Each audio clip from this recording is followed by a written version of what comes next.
টাকা আর ভয়, ভয় কিসে? নিজের পাপের ভয়। তা আজকে নিজের পাপের ভয় আর টাকা খাওয়ার জন্য গেছে। সেটা উনি কি করে জানছেন? তাহলে কি উনি যোগাযোগে আছেন দল চেঞ্জ করার জন্য? মানহানিকর উক্তি উনি করেছেন, তার বিরুদ্ধে কিন্তু আদালতে যাচ্ছি।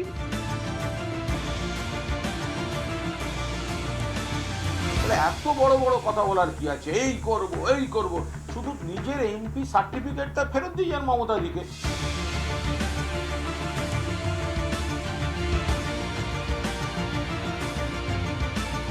বর্তমান পরিস্থিতি একটু তো এইভাবে আছে। তারপরে আমার পক্ষেও অসুবিধা এই সময়।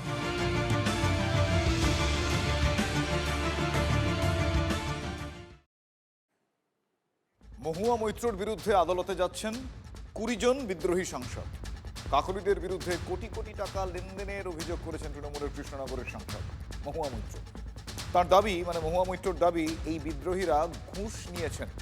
সোশ্যাল প্ল্যাটফর্মে দিন কয়েক আগেই এক পোস্টে মহুয়া মৈত্র তিনি দাবি করেন তৃণমূলের বিদ্রোহী সাংসদরা অগ্রিম 4 কোটি টাকা করে পেয়েছেন। 36 মাস পর্যন্ত প্রতি মাসে 1 কোটি টাকা করে তারা পাবেন।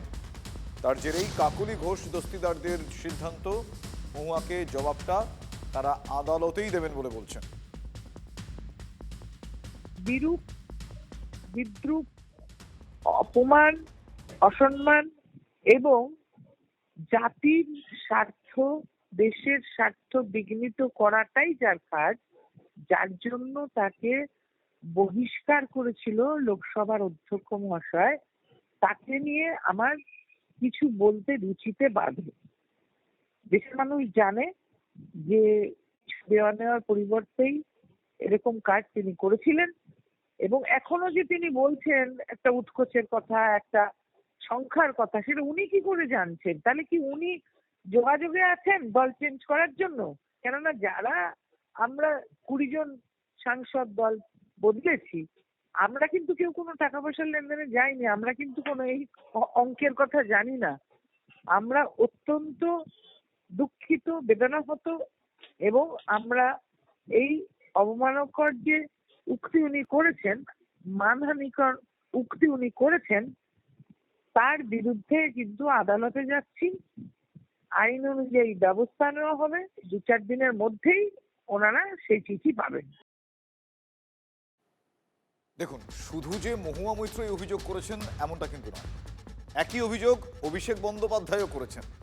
দাবি করেছেন যে তার হাতে প্রমাণ রয়েছে, প্রুফ রয়েছে।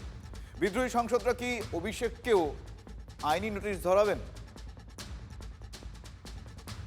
किसी को ईडी से बचना है, किसी को सीबीआई से बचना है, किसी को पैसा मिल रहा है, किसी को धमकाया जा रहा है। और जब मैं कह रहा हूं पैसा मिल रहा है, धमकाया जा रहा है, आई हैव कॉन्क्रीट प्रूफ। আমরা এই 20 জন গদ্দারকে ইন্ডিভিজুয়াল আমরা ডিসকোয়ালিফিকেশন পেটিশন, সেটা আমি কালকে গিয়ে জমা দিলাম প্রথমে। তারপরে মাননীয় স্পিকারের কাছে আমাদের সর্বভারতীয় সাধারণ সম্পাদক অভিষেক ব্যানার্জি, কল্যাণদা, সৌগতা এবং আমি গিয়ে কথা বললাম। সবার শিক্ষার মান তো এক হয় না, তো অনেকে নিজেরাই হয়তো কনস্টিটিউশন অফ ইন্ডিয়াটা কোনোদিন পড়েনি। একটা গদ্দারকে আমি চ্যালেঞ্জ করছি, ব্যক্তিগত আক্রমণে যাবেন না। অভিষেক কত খারাপ আর কে কি করেছে ওইসবে যাবেন না। আপনারা সোজা দাঁড়িয়ে মাটিতে দাঁড়িয়ে বলুন যে আইনত ভাবে আপনারা কোন ধারায় আপনারা বলতে পাচ্ছেন যে আপনারা অ্যান্টি ডিফেকশনে পড়বেন না। कोई भी सांसद अगर मेरा बात को उनको ऑफेंसिव लगे, they should file a case against me. I will prove it before the court of law what I have. किसी को डरा के, धमका के, खरीद के, करोड़ों रुपया का लालच दिखा के मैं बीजेपी के साथ लड़ूंगा नहीं, इसलिए बीजेपी के साथ हाथ मिला रहा हूं, अपना जमीर बेच रहा हूं। কোটি কোটি টাকা আর ভয় কিসের? ভয় ভয় কিসের? আমাকেও ইডি সিবিআই গেছিল, আমার ভয় নেই। ভয় কিসের? ভয় হচ্ছে নিজের সম্পত্তি বাঁচাবো, ভয় হচ্ছে আমার আলামিন মিশনে স্টেক আছে সেটা বাঁচাবো, ভয় হচ্ছে আমার ক্যারিয়ার শেষ, কোন কালে আমি অভিনেত্রী ছিলাম সেটা শেষ, কোথায় 2-3টে শো আছে সেগুলো ক্যান্সেল হবে। ভয় কিসের? বড়দায় আমি ইললিগালি জমি দখল করেছি, হাইকোর্ট আমার ডান্ডা মারছে, সেগুলো ভয়। ভয় কিসে? নিজের পাপের ভয়। তা আজকে নিজের পাপের ভয় আর টাকা খাওয়ার জন্য গেছে। উনি সাংসদদের পিছনে পড়েছেন, কেননা উনি নিজে বিপন্নতায় ভুগছেন। ওনাকে কেউ তো নেবে না, কোনো দল নেবে না। দেখুন, শুধু কাকলি ঘোষ দস্তিদার নয়, কিন্তু শতাব্দী রায়ের নিশানাতেও এই মহুয়া মৈত্র। বলছে তাদের ইতিহাস আমাদের ইতিহাসের সঙ্গে আকাশ পাতাল তফাৎ। আমরা প্রথমবার এমপি হয়ে এমপি আমাদের চুরির দায় তাড়ায়নি। পার্লামেন্ট থেকে 20 জন এমপি কেউ কিন্তু চুরির দায় বরখাস্ত হয়নি পার্লামেন্ট থেকে। কেউ কিন্তু কোনো বিজনেসম্যানকে টাকার বদলে পাসওয়ার্ড দিইনি। কেউ কিন্তু টাকার বদলে বাড়ি রেনোভেশন, কোশ্চেনের বদলে বাড়ি রেনোভেশন, দামি ব্যাগ কিনিনি। যারা চুরির বা এইসব ডিলিং এ অভ্যস্ত, যারা সেরম ভাবে বড় হয়েছে কিংবা সেরম ভাবে জীবনযাপন দেখেছে বা দেখতে চাইছে, তারা অপোজিটের লোককে যে লেভেলের থাকে সে লেভেলের কে ভাবে না। তো সুতরাং যারা জীবনকে এরম ভাবে ভাবে যে টাকা চুরি করে ঘুষ নিয়ে জীবন কাটাবো, তারাও ভাবতে পারে তাহলে ওরাও বোধহয় তাই করছে আমার মতনই। ভালো হয়েছে, ব্যাড ব্লাডরা চলে গেছে। হ্যাঁ, আর শতাব্দীকে বেশি মুখ খুলতে বারণ করবেন। ব্যাড ব্লাড বেরিয়ে গেছে, ঠিক আছে। দেখুন, তৃণমূলে এখন আমরা ভালো তোমরা মন্দ এই ব্যাপার চলছে। তৃণমূলের বিদ্রোহীদের কথা শুনলে আপনারা টের পাবেন এই বিষয়টা, বারবার টের পাবেন। তা বিধানসভায় ঋতব্রত লবি বলুক, বা ধরুন লোকসভায় কাকলি সুদীপ বন্দ্যোপাধ্যায়দের লবি, শতাব্দীর কথা আপনারা শুনলেন। এখন যারা মমতার শিবিরে পড়ে রয়েছেন তারা নিজেরাও কিন্তু দল বদল, এটা শতাব্দী রায় বলছেন, কারণ তারা বলছেন যে তিনি বলছেন তারা নাকি কংগ্রেসের দিকে অনেকাংশে পা বাড়িয়ে মন্ত্রিত্বের জন্য তাদের অনেকে নাকি বিজেপির কাছেও দরবার করেছিলেন। হ্যাঁ, শতাব্দী এমনটাই দাবি করেছেন ফোনে, শোনাবো। সে এমএলএদেরকে নিয়ে রাহুল গান্ধীর সঙ্গে যোগাযোগ করেছে, কংগ্রেসের সঙ্গে যোগাযোগ করেছে, এরকম ইনফরমেশন আছে। যারা যারা যেতে পারছে না, এর মধ্যে অনেকে আছে মন্ত্রিত্ব চেয়েও যেতে রাজি ছিল, মন্ত্রিত্ব দেয়নি বলে যায়নি এদের মধ্যে, মানে বিজেপিতে। সুতরাং হ্যাঁ, অনেকেই দল বদলু এখানে, যারা যারা ওখানে রয়েছে, যারা ক্যামেরার সামনে এসে বড় বড় কথা, তাই তো অন্য দল থেকে এসছে। তারাই তো মমতা ব্যানার্জি এগেনস্টে লড়েছে অন্য দল থেকে, তারাই তো মমতা ব্যানার্জিকে গালাগালি দিয়েছে, তারাই তো পার্লামেন্টে আমাদের কাছে নিন্দে করতো। শতাব্দীকে বেশি মুখ খুলতে বারণ করবেন। ব্যাড ব্লাড বেরিয়ে গেছে, ঠিক আছে। যারা গেছেন তারা এত বড় বড় এই ফেরত দেব, ওর ওই উপহার ফেরত দেব, ওই উকিলের চিঠি দেবো, এত কিছু না বলে তৃণমূলের প্রতীকে জিতে আসা এমপি সার্টিফিকেটটা দিয়ে যান না, তারপর নির্দল হয়ে যাওয়া। আপনারা জিতেছেন তৃণমূল থেকে, আপনারা মমতা বন্দ্যোপাধ্যায় চারপাশে এদেরই দেখা যেত, তৃণমূলের প্রতীকে জিতেছেন।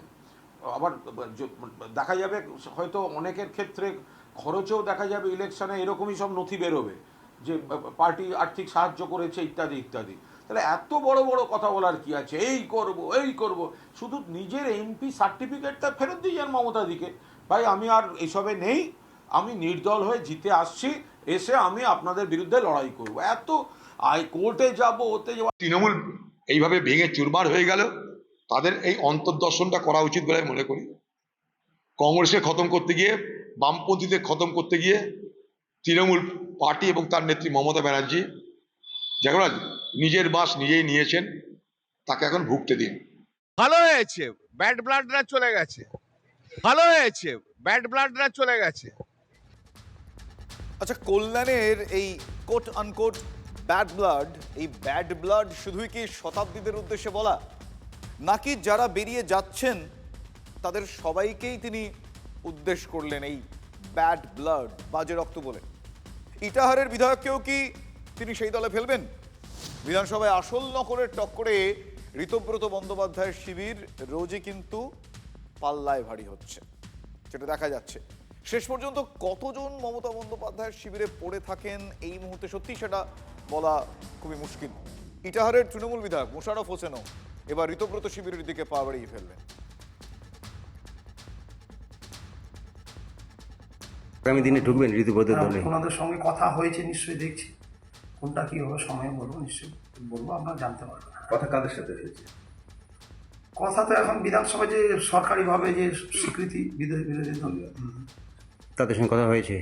হ্যাঁ, কথাবার্তা তো নিশ্চয়ই হয়েছে। মোশাররফের কথা শুনে আশা করি আপনারা বুঝতে পারলেন ঋতব্রত শিবিরের সঙ্গে যোগাযোগ রাখছেন তিনি।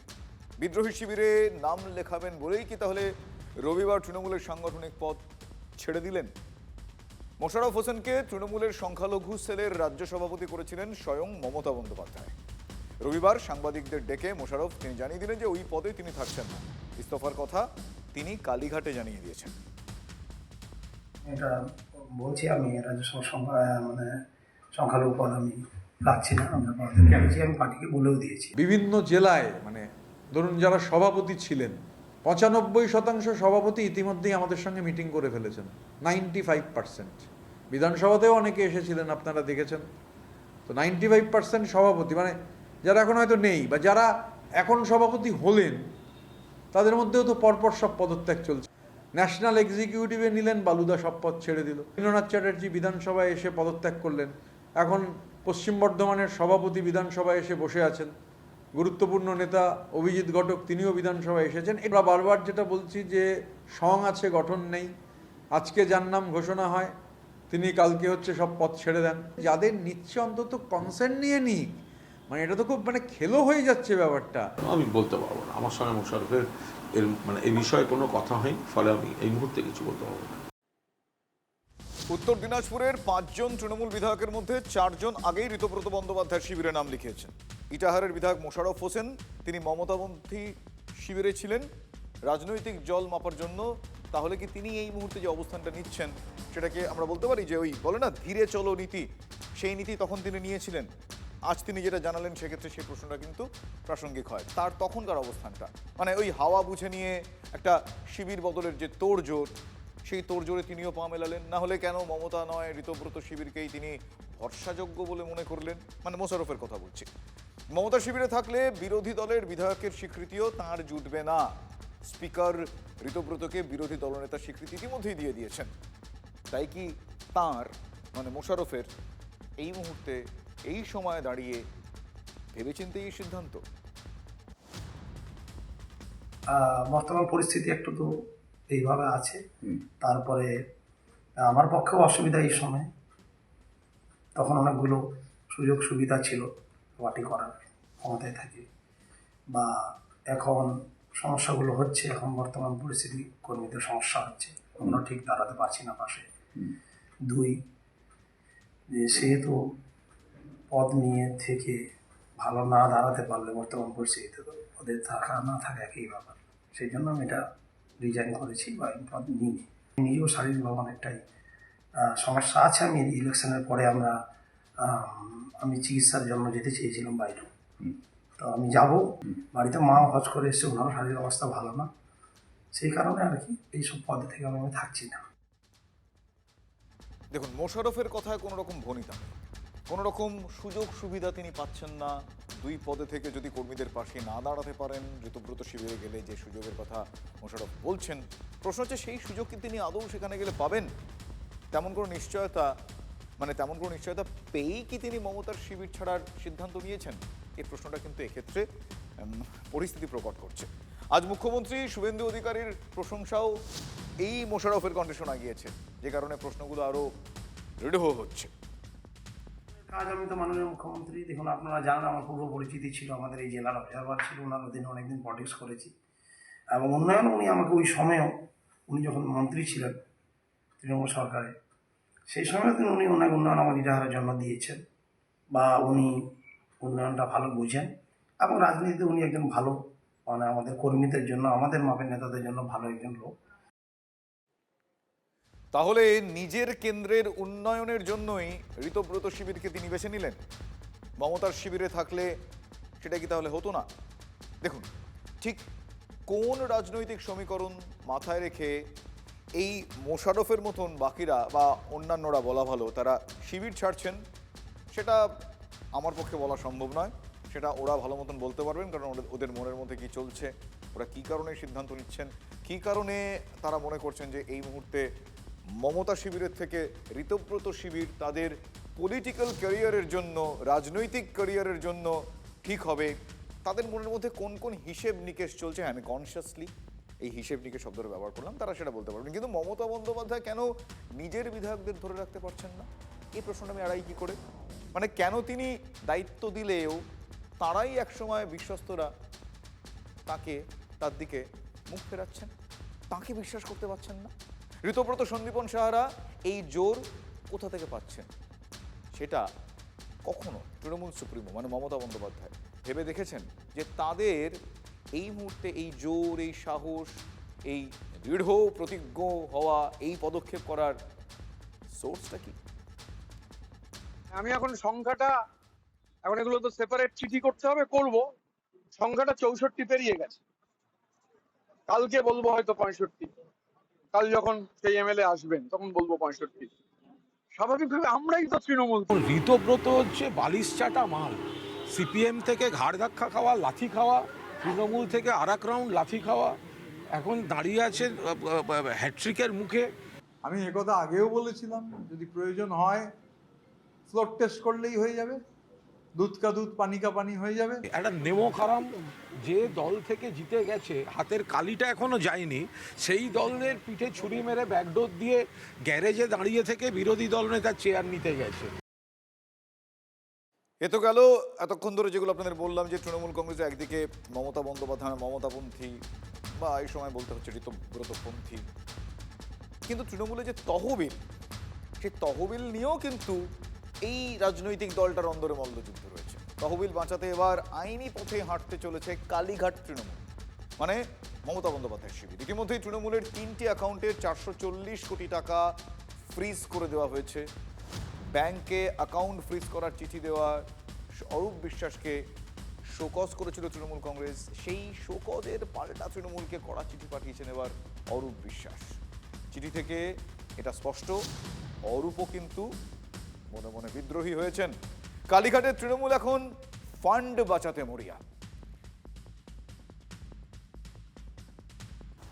চাটন ঋত পার্টির অ্যাকাউন্ট, পার্টির টাকা নিয়ে প্রশ্ন করছে, যে চাটন ঋত শুধুমাত্র পার্টির সিম্বল, পার্টির প্রতীক, পার্টি কর্মীদের রক্তজল দিয়ে নির্বাচন করেছে তা নয়। 26,86,000 টাকা নির্বাচনে এমএলএ হতে যে খরচা করেছে, তার মধ্যে 25 লক্ষ টাকা পার্টির সেই অ্যাকাউন্ট থেকে এসছে, যা নিয়ে সে লোকটা প্রশ্ন করছে। এই সইটা যেন বলে আমি করিনি, এরকম যেন স্টেটমেন্ট না আসে। তুমি আজকে বাজার গরম করছো, তুমি চিঠি লিখছো এমএলএ হওয়ার পর, তুমি টাকাটা নিলে কেন? টাকাটা যদি খারাপ থাকে তাহলে তুমি টাকাটা ফেরত দাও, তারপর তুমি বড় বড় কথা বলো। দেশের আইন অনুযায়ী যদি কোনো কারুর নির্বাচনে ব্ল্যাক মানি বা অনৈতিক টাকা ব্যবহার হয়ে থাকে, তাহলে নির্বাচনটাও অবৈধ। সেখানে যদি নিজেরাই বলে যে যে পার্টির অ্যাকাউন্ট থেকে আমি টাকা নিয়েছি সেখানে তদন্ত দরকার, তাহলে টাকা ফেরত দিয়ে ইস্তফা দিয়ে তারপর তো সাধু সাজবে ভাই।